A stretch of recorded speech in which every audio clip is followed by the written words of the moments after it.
Kabajamtoota keenya akkam jirtu har'a barnoota tokko isinii qabadhee dhufeen jira waan ta'eef namoonni maatii keenya hin taane keessummoonni yuutuubii kana sabskiraayib gochuudhaan nu hordofaa warri kaan immoo laayik gochuudhaan eegalaan isiniin jedha.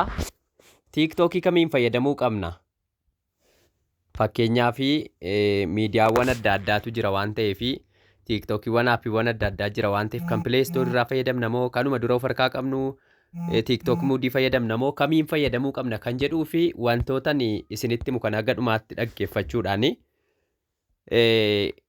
vaariyaaliin keessan akkasinii ba'u tiiktookii keessa yeroo gabaabaa gidduutti akkasinii guddatuuf tiiktookiiwwan appiloodii ta'anii addunyaa irratti haaraa gallakkifamanii gargaaramaan isiniin jedha. Jalqaba irratti tiiktookii haaraa isin fayyadamuu qabdan eessaa arganna kan jedhuu fi gara tiiktookii dhuftanii chaayinaalii kiyya jala yookaan immoo garramoo ofiishaal chaanaal kan jedhu gadxuquudhaan jalqaba irratti pilaagiin kan jedhu buufattu. Pilaagiin kan jedhu kana buufattanii ani buuseen jira waan ta'eef apdeetii na gaafata. Pilaagiin kan jedhu kana buuftu jalqaba irratti. Pilaagiinii kana buustanii itti aansuun immoo tiiktookii kana buufattu jechuudha. Tiiktookii lammaffaarra jiru kana 35.93 jedhee yuunivarsaal kan jedhu kana buufattu jechuudha. Inni meegaabaatii 402.8 akkasiidha. Egaa lafa tiiktookii kun itti bu'ee deemeen seerota ittiin isin guutuu qabdan isinitti argisiisa. Innis pilaagiin irraa kaanee biyyootallee guutuu waan qabnuuf pilaagiin kan jedhu yeroo tokko gaxxunnaa. Fakkeenyaaf pilaagiinii yeroo gaxxunnu riijin kan jedhu jijjiiruudhaa fi akkuma isaa tiiktook muudii jalaa akka barbaannetti biyyoota barbaannetti guuttannee fayyadamnu as jalaa riijinii guuttachuu dandeenya jechuudha. Ani amma fakkeenyaaf Bilaaruusii irra kaa'een jira. Bilaaruusii irra kaa'adheen jira jechuudha.